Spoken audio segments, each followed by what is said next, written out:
मुझे ये नारा पढ़कर बड़ी खुशी हुई कि अफ़गान अवाम समरकंदो बुखारा के हशर से आगाह हैं। अब्दुर्रहमान खामोश हुआ तो अली ने पूछा कि इस्माइल तुम्हारा साथी कब्र कैसे बना। अब्दुर्रहमान ने बताया कि ये इसी दिन की बात है जब बच्चे के सिगरेट से हमारे अफसर का मुंह जल गया था। इस्माइल रात को मेरे पास आया और मुझे छावनी के एक वीरान कोने में ले गया और मुझसे पूछने लगा कि तुमने जानबूझकर इस बच्चे को गोली क्यों नहीं मारी थी। मैं समझा कि उसे रूसी अफसर ने मेरी जासूसी के लिए भेजा है। मैंने कहा कि मैंने निशाना तो लिया था मगर निशाना खता गया। वो मुस्कुराया और कहने लगा मेरे साथ तो झूठ ना बोलो, मैंने तो तुम्हें इससे पहले भी उस दिन गांव में मुजाहिदीन की मदद करते देखा था जब तुमने ग्रेनेड एक मुजाहिद की जेब में डाले थे। और दोस्त, ये मैं ही था जिसने तुम्हारी बहुत बड़ी गलती को सामने नहीं आने दिया था और मेरी ही वजह से रजिस्टर में ग्रेनेडों की कमी जाहिर ना हो पाई। फिर इस बूढ़े को भी तुमने ही सबक पढ़ाया कि वो कहे कि मुजाहिदीन उसकी बकरियां ज़बरदस्ती उठाकर ले गए हैं, हालांकि मुजाहिदीन इसके घर में छुपे बैठे थे। इस्माइल की बातों ने मुझे चौंका दिया। मैं समझ गया कि ये सब कुछ जानता है। अगर इसने अभी तक कुछ नहीं बताया तो इसका मतलब है कि ये भी दर पर्दा मुजाहिदीन की मदद करता है। चुनाचा मैंने कहा, बरादर इस्माइल, मैं बेकसूर अफ़गान अवाम पर जुल्म नहीं कर सकता। मुझे चीनियों, अमरीकियों और पाकिस्तानियों के ख़िलाफ़ लड़ने के लिए भेजा गया था, मगर यहाँ तो निहत्ते बेकसूर अवाम पर गोलियाँ चलाई जा रही हैं। इस मासूम बच्चे का क्या कसूर था? इसके वालिदैन को शहीद कर दिया गया। अगर उसने सिगरेट में बारूद भरकर रूसी अफसर का चेहरा जला दिया तो क़यामत क्यों आ गई? रूसी तो मुजाहिदीन को गिरफ्तार करके ज़िंदा जला देते हैं। उस वक़्त उन्हें ज़रा भी इंसानियत का ख्याल नहीं आता। अगर तुम मेरी जासूसी करने आए हो तो जाओ, जाकर कह दो कि मैंने सब कुछ दानिस्ता किया है और मैं मुसलमान हूँ, तुर्किस्तानी हूँ और रूसियों के जुल्म के ख़िलाफ़ हूँ। मुझे भी ज़िंदा जला दें या जेल में बंद कर दें। मैं खामोश हुआ तो इस्माइल बोलने लगा, बरादर अब्दुर्रहमान, मैं भी तुम्हारा साथी हूँ। मैं भी रूसियों के इतना ही ख़िलाफ़ हूँ जितने तुम हो। उन्होंने हमारे वतन हमसे छीना और अब अफ़गानिस्तानियों से उनका वतन छीन रहे हैं। आते वक्त मेरे बाप ने मुझे नसीहत की थी कि अफ़गान अवाम पर गोली न चलाना। वो तुम्हारे भाई हैं, मैंने इस नसीहत पर हमेशा अमल किया है, मगर तुम्हारी तरह हमाकतें नहीं की। जहाँ भी मुमकिन हुआ है मैंने मुजाहिदीन की मदद की है। और सुनो, पिछले माह जो रात को रूसी अफसर पुरस्रार तौर पर अपने कमरे में हलाक हो गया था, उसे मैंने ही हलाक किया था, क्योंकि उसने एक अफ़गान मुजाहिद की नौजवान बहन को ज़बरदस्ती यहाँ मंगवाया था और उसकी इज्जत लूटना चाहता था। मैं उस लड़की की जान और इज्जत तो ना बचा सका, मगर ऐसा इंतज़ाम किया कि दोनों ख़त्म हो गए। और बारूदी सिगरेट बनाने का तरीका भी मैंने ही एक अफ़गान फ़ौजी को इस वक्त बताया था जब मुझे यकीन हो गया था कि वो मुजाहिदीन का साथी है। फिर उसने रूसी अफसर को कत्ल करने में मेरा साथ भी दिया और अब मुख्तलिफ जगहों पर बच्चों और सिगरेट बेचने वालों के ज़रिए ये धमाके वही तो करवा रहा है। इस्माइल कुछ देर खामोश रहा, जैसे कोई अहम बात सोच रहा हो। फिर कहने लगा कि अब्दुर्रहमान, मैंने फ़ैसला किया है कि बहुत जल्द मुजाहिदीन के पास चला जाऊँगा, क्योंकि ये जुल्म अब मुझसे मज़ीद नहीं देखा जाता और बाज़ औक़ात तो मजबूरन हमें भी गोली चलाना पड़ती है। उस वक़्त दिल बहुत दुखता है। मैंने फ़ैसला किया है कि बाकी ज़िंदगी इस्लाम की सरबुलंदी और अपने वतन की आज़ादी के लिए वक़फ़ कर दूँगा। मुझे यकीन है अफ़गानिस्तान ज़रूर आज़ाद होगा और हम फिर तुर्किस्तानी मुसलमानों के लिए भी आज़ादी की जंग लड़ना आसान हो जाएगा। मेरे बाप ने मुझे आते हुए कहा था कि रूसी कम्युनिज़म के गुब्बारे से हवा निकलने को है और फिर यह ज़्यादा देर मुसलमानों को ग़ुलामी की जंजीरें नहीं पहना सकता। इस्माइल की बातें सुनकर मुझे बहुत खुशी हुई। ऐसे महसूस हुआ जैसे मुझे मेरा हम ख्याल भाई मिल गया हो। मेरे अब्बू ने सच कहा था कि रूस के मुसलमानों की अक्सरियत कम्युनिस्ट नहीं बल्कि ज़िंदा रहने के लिए कम्युनिज़म का लिबादा ओढ़े हुए है। मैं बेइख्तियार इस्माइल से लिपट गया और खुशी से हम दोनों की आंखों में आंसू आ गए। हम दोनों ने एक दूसरे के हाथ में हाथ देकर खुदा के हुजूर अहद किया कि हम दोनों मुजाहिदीन के पास चले जाएंगे और अपने पाँव में पड़ी हुई सुरख जंजीर काट देंगे। अगर ज़िंदा रहे तो अफ़गानिस्तान की आज़ादी के बाद अपने वतन की आज़ादी तक रूसियों के ख़िलाफ़ लड़ते रहेंगे। हमें ऐसा मौका जल्द ही मिल गया कि जब आला रूसी फ़ौजी अफसरों ने मुजाहिदीन के इस मरकज़ पर कब्ज़ा करने का प्रोग्राम बनाया, हमें हेलीकॉप्टर से इस मरकज़ के जनूब मगरिब की तरफ उतारा गया। हमारे ग्रुप की तादाद 30 थी, जिसमें 14 रूसी और बाकी सब अफ़गानी थे। बहुत से कमांडोज़ को मुजाहिदीन ने उतरते ही कत्ल कर दिया या गिरफ्तार कर लिया, लेकिन इत्तफाक से हमारा ग्रुप बच गया। हमने यहाँ उतरते ही मोर्चे बनाए और मोर्चों के इर्द गिर्द बारूदी सुरंगें बिछा दी। हमने रात को इशारा मिलते ही इस तरफ से मरकज़ पर हमला करना था। यहाँ उतरते ही मेरी और इस्माइल की गुफ्तगू हुई कि आज रात ये मोर्चे तबाह करके मुजाहिदीन से जा मिलेंगे। रात के 12 बजे हमने अपने मंसूबे पर अमल शुरू किया। इस्माइल ने इस तरह फायरिंग शुरू की जैसे मुजाहिदीन ने हम पर हमला कर दिया हो। इत्तफाक से आप लोग उस वक़्त हमारे मोर्चों की तरफ आ रहे थे। इस तरह हमारे मंसूबे को अल्लाह ने हमारे लिए आसान बना दिया था। अब सब लोगों की तवज्जो आपकी तरफ थी और वो आपसे बहुत डरे हुए थे। इन लोगों में ये बहस शुरू हो गई कि आगे बढ़कर हमला किया जाए या मोर्चों में बैठकर दफा किया जाए। मैंने उस मौके से फ़ायदा उठाते हुए असले का ज़ख़ीरा तबाह करके रूसियों के मोर्चों पर दस्ती बम्बों से हमला कर दिया। 3 अफ़गानी हमारे साथ मिल गए, 2 इनमें से शहीद हो गए और तीसरा मालूम नहीं किस तरफ भाग गया। तमाम रूसियों को ख़त्म करने के बाद हम आपकी तरफ भागे कि इस्माइल का पाँव एक बारूदी सुरंग पर आ गया और मेरा प्यारा दोस्त आज़ादी की हसरत लिए शहीद हो गया। वो मुजाहिदीन का शदाई था। जब रूसी शिकस्त खाकर भागते तो इसे बहुत खुशी होती। अब्दुर्रहमान और अली ने अहद किया कि हम सब मिलकर इंशाअल्लाह इस्माइल के मिशन को ज़िंदा रखेंगे और एक ना एक दिन अफ़गानिस्तान और तुर्किस्तान ज़रूर आज़ाद होगा और दुनिया अफ़गानिस्तान के साथ साथ तुर्किस्तान की अजीम इस्लामी मुमलिकत पर भी इस्लामी परचम लहराता देखेगी। सर्दियों की आमद थी। मुजाहिदीन के हेडक्वार्टर में मैदानी सूबों से मुजाहिदीन आए हुए थे और आज उनका इजलास हो रहा था। वो चीफ कमांडर के सामने अपने अपने इलाकों के मसाइल रख रहे थे। वो बता रहे थे कि दुश्मन के मुकाबले में उन्हें लड़ाई में बहुत ज़्यादा नुकसान उठाना पड़ रहा है। हमारी समझ में नहीं आता कि हम मैदानी इलाके में दुश्मन का मुकाबला कैसे करेंगे। इस मसले पर तवील बहस हुई। आखिर में चीफ कमांडर ने कहा कि इन इलाकों में अली को आजमाया जा सकता है। वो नौ उम्र ज़रूर है मगर ज़हीन है। वो वहाँ जाकर नई तदाबीर सोचेगा और मसले का कोई ना कोई हल ज़रूर निकालेगा, लेकिन तुम सबको उसके मातहत काम करना पड़ेगा। अगर आप लोग उसके साथ ताउन नहीं करेंगे तो उसका अच्छे से अच्छा मंसूबा भी नाकाम हो जाएगा और अगर आप लोगों ने उसे नौ उम्र समझकर उसके अहकामात को अहमियत न दी तो वो कुछ भी न कर सकेगा। उस पर मैदानी सूबों से आए हुए मुजाहिदीन ने कमांडर को मुकम्मल यकीन दहानी कराई कि अली को उनसे कोई शिकायत पैदा न होगी और वो इसके हर हुक्म की तामील करेंगे। मीटिंग बर्खास्त हुई तो कमांडर ने अली को बुलवाया। उसका तारुफ दूसरे सूबे से आए हुए मुजाहिदीन से कराया और उसे उसके नए मिशन से आगाह किया। अली कुछ देर सोचता रहा, फिर कमांडर साहब से गुजारिश करते हुए कहा, मैं तो मैदानी इलाके में लड़ने का कोई तजर्बा नहीं रखता और तजर्बाकार मुजाहिदीन की मौजूदगी में मैं वहाँ उनसे बेहतर क्या काम कर सकता हूँ। मैंने काफ़ी सोच विचार के बाद ही फैसला किया है, तुम वहाँ जाकर हालात का जायज़ा तो लो, फिर अल्लाह मदद करने वाला है, कमांडर ने कहा। दूसरे दिन अली की कमांडर साहब से दोबारा मुलाकात हुई तो कमांडर ने कहा, यकीनन तुमने सफ़र की तैयारी शुरू कर दी होगी। परसों जुम्मा है, हफ्ते को आप लोग यहाँ से चले जाएंगे। अली ने कहा कि आप अब्दुर्रहमान, दरवेश खान, फारूक खान और इंजीनियर अब्दुल्ला को भी साथ ले जाने की इजाज़त दे दें तो इससे मुझे काफ़ी हौसला रहेगा। कमांडर साहब ने मुस्कुराते हुए इन मुजाहिदीन को साथ ले जाने की इजाज़त दे दी। हफ्ते को नमाज ज़ोहर के बाद का वक़्त था और दूसरे मुजाहिदीन रवानगी के लिए बिल्कुल तैयार खड़े कमांडर साहब का इंतज़ार कर रहे थे। करीब ही 2 खच्चर खड़े थे जिन पर सामान खुर्दनूश और ज़रूरी असला लदा हुआ था। अली सोचों में गुम और परेशान दिखाई दे रहा था। थोड़ी देर बाद कमांडर साहब तशरीफ़ ले आए। उन्होंने अली की परेशानी देखकर इसकी वजह पूछी। अली बोला, मैं परेशान तो नहीं, सिर्फ ये सोच रहा हूँ कि आपने मुझ पर जो नई जिम्मेदारी डाली है क्या मैं इसका हक अदा कर सकूँगा। कमांडर साहब ने कहा, सोचना अच्छी बात है मगर किसी मुश्किल काम को देखकर परेशान होना अच्छी बात नहीं है। तुम अल्लाह के दीन की सरबुलंदी के लिए जा रहे हो। अल्लाह यकीनन तुम्हारी मदद उसी तरह करेगा जिस तरह वो पहले मदद करता रहा है। फिर अली के साथ जाने वाले मुजाहिदीन से मुखातिब होते हुए कहा, आप लोग एक इंतहाई अहम काम पर जा रहे हैं और इस काम की कामयाबी मनसूबाबंदी के साथ साथ मुजाहिदीन के आपस में इत्तेहाद पर मुनहसिर है। तमाम फैसले सलाह मशवरे से करना। किसी बात पर इख्तलाफ हो जाए तो कमांडर का फैसला कतई होना चाहिए। एक बात यह कहना चाहता हूँ कि अल्लाह की राह में जिहाद करने वाले मुजाहिदीन मुश्किल से मुश्किल तर हालात में भी घबराते नहीं हैं और नाउमीदी की फ़िज़ा में भी अल्लाह से मदद की उम्मीद रखते हैं।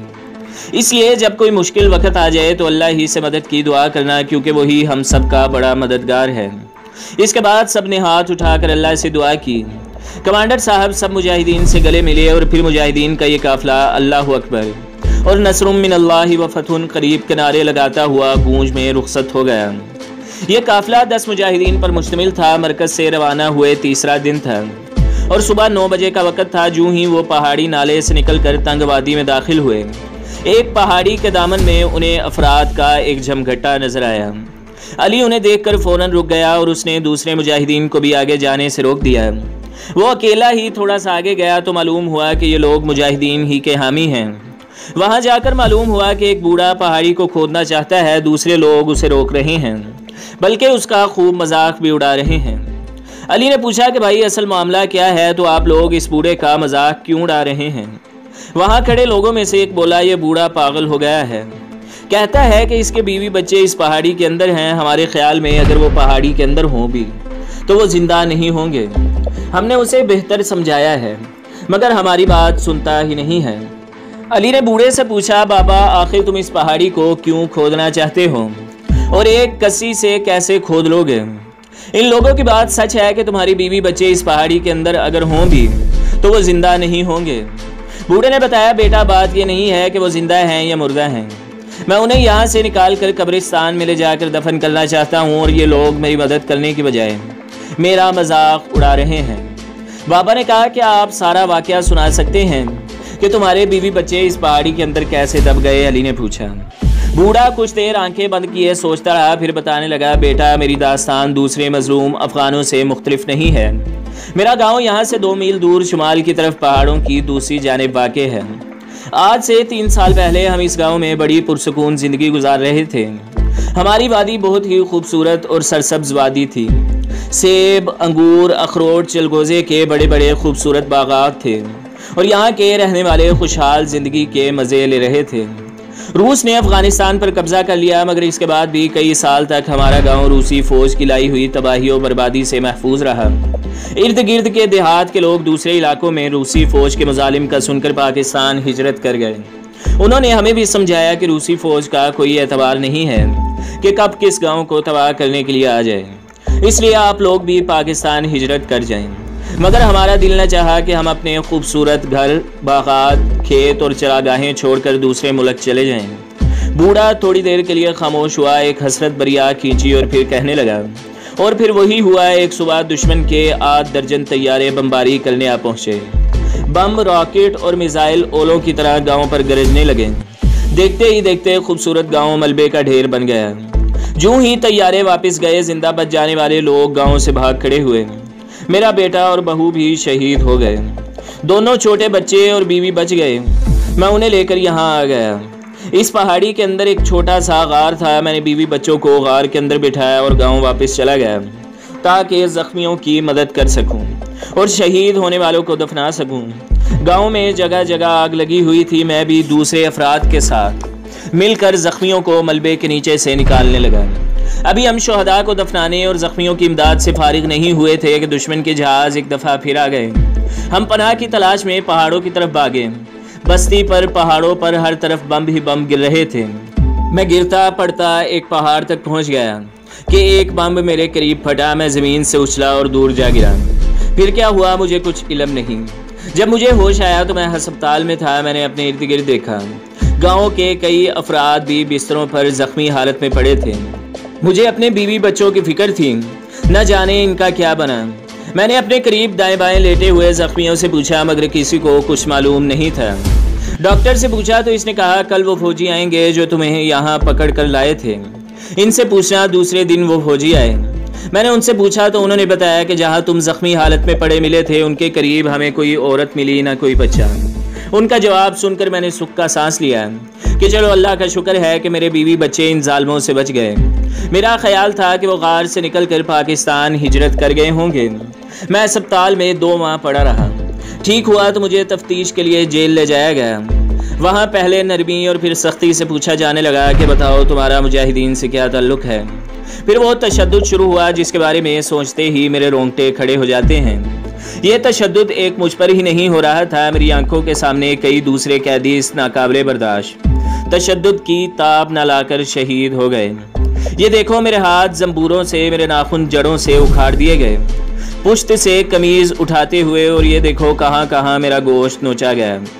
रूसी इतने जालिम थे कि जिस्म के जिन हिस्सों से गोश्त नोचते उन पर नमक और मिर्चें छिड़क देते। मैं तड़पता तो वो कहकहे लगाते। ये तशद्दुद कई माह मुसलसल होता रहा। फिर उन्होंने मुझे कैद में फेंक दिया। गिरफ्तार हुए 2.5 साल बीत गए थे जब एक दिन रूसी अफसर ने मुझे अपने कमरे में बुलाया और मुझे पेशकश की कि अगर मैं पाकिस्तान में जासूसी और बमों के धमाके करने की जिम्मेदारी उठाऊं तो वो मुझे रिहा कर देंगे। मैंने उसकी उस पेशकश को ठुकरा दिया। मुझे दोबारा जेल में डाल दिया गया। जेल में मेरे साथियों ने मुझे समझाया कि ये पेशकश कबूल कर लो। उन्होंने बताया कि कई अफराद पहले भी इस तरह रिहा हुए हैं, लेकिन मैंने उनकी ये बात मानने से इनकार कर दिया। मुझे ये हरगिज़ मंजूर न था कि अपनी रिहाई की खातिर उस मुल्क की आवाम को दुख दूँ जिन्होंने मुसीबत के वक्त हमारे बीवी बच्चों को पनाह दी है। यह कहाँ का इंसाफ था कि मैं जेल से निकलने के लिए दूसरों के बच्चों के खून से हाथ रंगूं। इस तरह 3 माह और बीत गए और फिर एक दिन मालूम नहीं मुझे क्यों रिहा कर दिया गया। शायद मैं बूढ़ा था, रिहा होकर भी उनके खिलाफ कुछ नहीं कर सकता था और जेल में उनका अनाज ज़ाया कर रहा था। रिहा होने के बाद मैं पाकिस्तान गया। 2 माह तक पाकिस्तान में अपने बीवी बच्चों को ढूंढता रहा, मगर वो मुझे कहीं ना मिले। गांव के कई लोग मुझे मिले, मगर किसी ने भी मेरे बीवी बच्चों को पाकिस्तान आते नहीं देखा था। थक हार कर इधर चला आया। जब यहाँ पहुँचा तो मैंने देखा कि पहाड़ी में जो गार था वो गायब हो चुका था।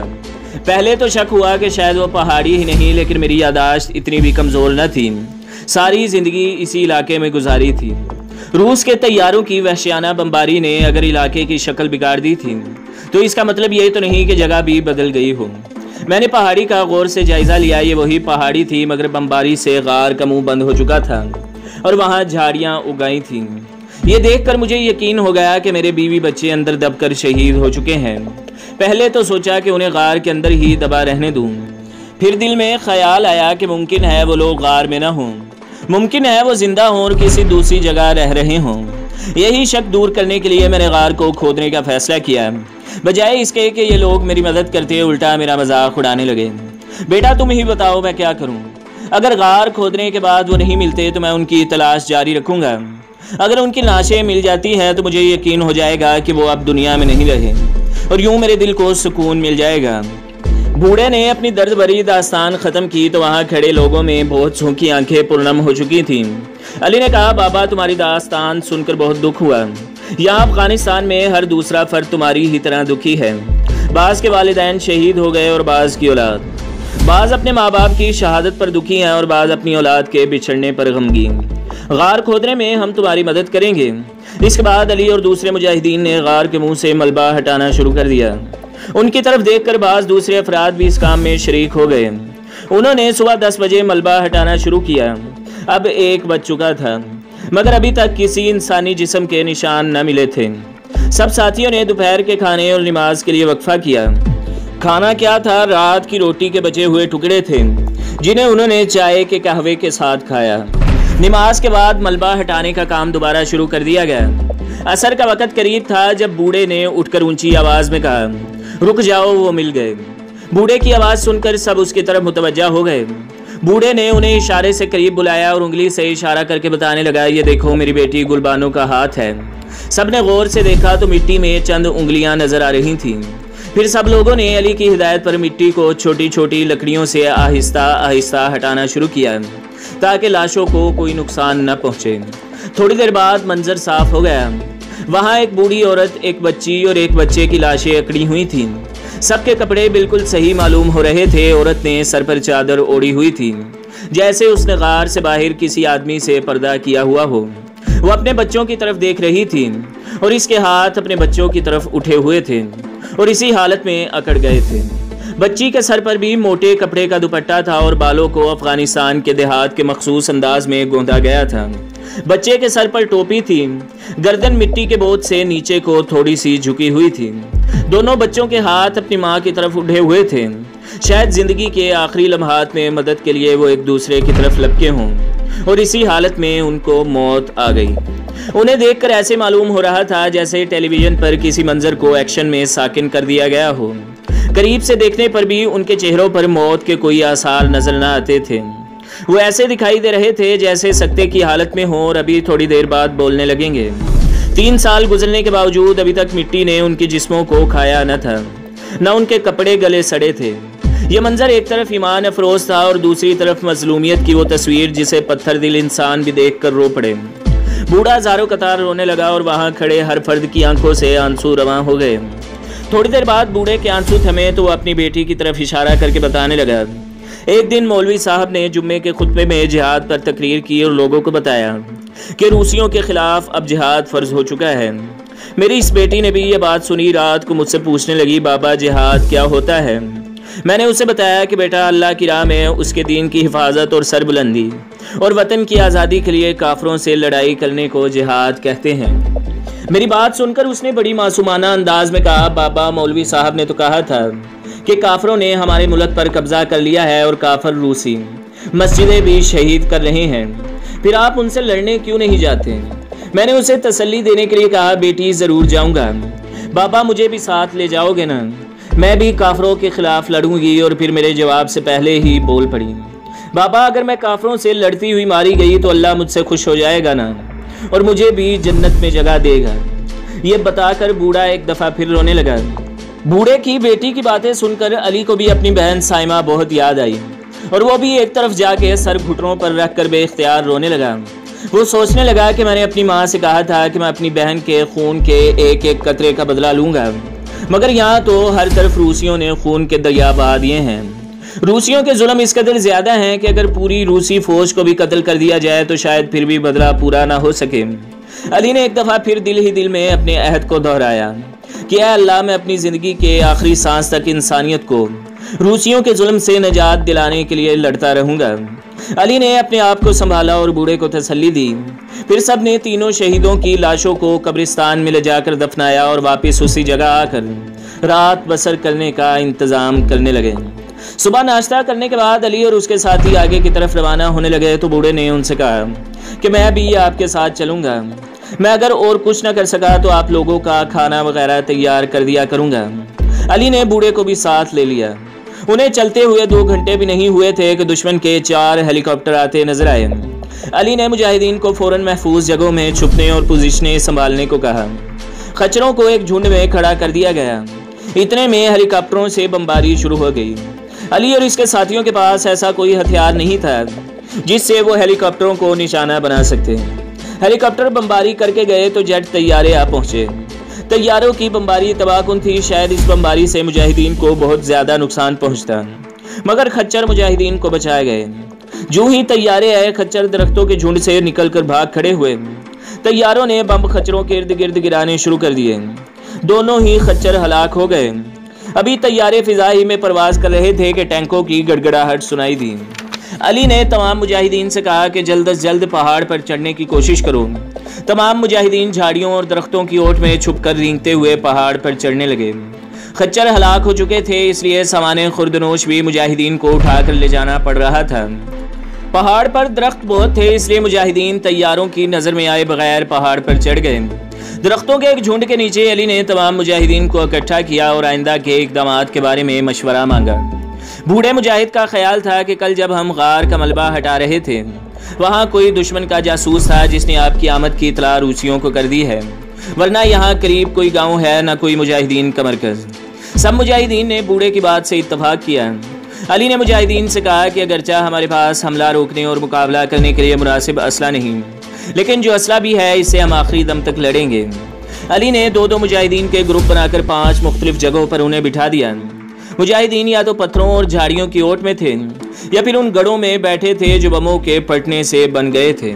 दुश्मन के टैंक और बख्तरबंद गाड़ियां पहाड़ के नीचे वादी में पहुंच चुकी थीं और टैंकों से देखे और निशाना लिए बगैर इर्द गिर्द के पहाड़ों पर गोलाबारी हो रही थी। कई गोले मुजाहिदीन के पीछे गिरे।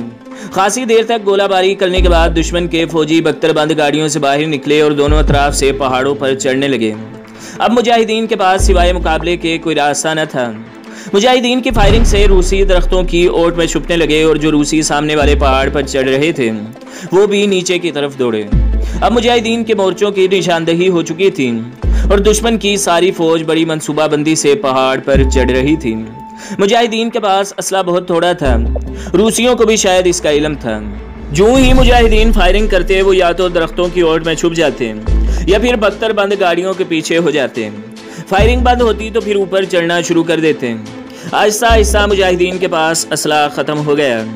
रूसियों को यह तो शायद मालूम था कि मुजाहिदीन की तादाद थोड़ी है, मगर चूंकि मुजाहिदीन 5 मुख्तलिफ मोर्चों से फायर कर रहे थे इसलिए उनकी असल तादाद का अंदाज़ा न कर पाए। इसके बावजूद रूसी अफसर ने मुजाहिदीन को डराने के लिए मेगाफोन पर ऐलान किया, हमें मालूम है कि तुम बहुत थोड़ी तादाद में हो और तुम्हारे पास असला भी ख़त्म होने वाला है, इसलिए हथियार फेंक दो, हम तुम्हें आध घंटे की मोहलत देते हैं। रूसी अफसर ने एक चाल चली थी कि शायद मुजाहिदीन खौफजदा होकर हथियार फेंक दें। अली रेंगता हुआ हर मुजाहिद के पास गया। सबके पास गिनती की चंद गोलियां बाकी थीं। उसने सब मुजाहिदीन को एक जगह इकट्ठा होने के लिए कहा ताकि नई सूरत हाल के बारे में मशवरा किया जा सके। एक जगह दरख्तों के झुंड के पीछे बम के फटने से बहुत बड़ा गड़ा बना हुआ था। सब मुजाहिदीन वहां इकट्ठे हो गए। अली ने सबसे एक दफ़ा फिर पूछा कि क्या किया जाए। बूढ़े मुजाहिद ने कहा कि मौत का वक़्त मुकर्रर है। मैदान जंग में लड़ते हुए मरना बाइसे फ़ख्र भी है और आसान भी। गिरफ्तारी के बाद जेल में जो तशद्दुद होगा इसका तसव्वुर भी खौफनाक है और वहाँ की मौत भी बहुत तकलीफदेह है। इसलिए मेरा मशवरा है कि जेल की बजाय यहाँ की मौत कबूल की जाए। सब मुजाहिदीन ने इससे इत्तफाक किया। अली ने मुजाहिदीन से कहा कि जिन हालात में हम घिरे हैं हमारे लिए नए नहीं हैं। जब गुरदेश जेल में रूसी मुझे मौत की तरफ ले जा रहे थे तो अल्लाह ने गाड़ी को ज़िंदगी की शाहराह पर डाल दिया। फिर जब हम गार में फंसे तो अल्लाह ने हमें वहाँ से भी बेबसी की मौत से बचा लिया। इसलिए घबराने की कोई ज़रूरत नहीं। मुजाहिदीन को मज़ीद तसल्ली देने के लिए अली ने कहा, मुझे याद आया कि मेरे दादा जान ने बताया था कि वो अंग्रेज़ों के ख़िलाफ़ लड़ने वाले मुजाहिदीन में शामिल थे। एक जगह अंग्रेज़ फ़ौज ने उन्हें मुहासरे में लिया था।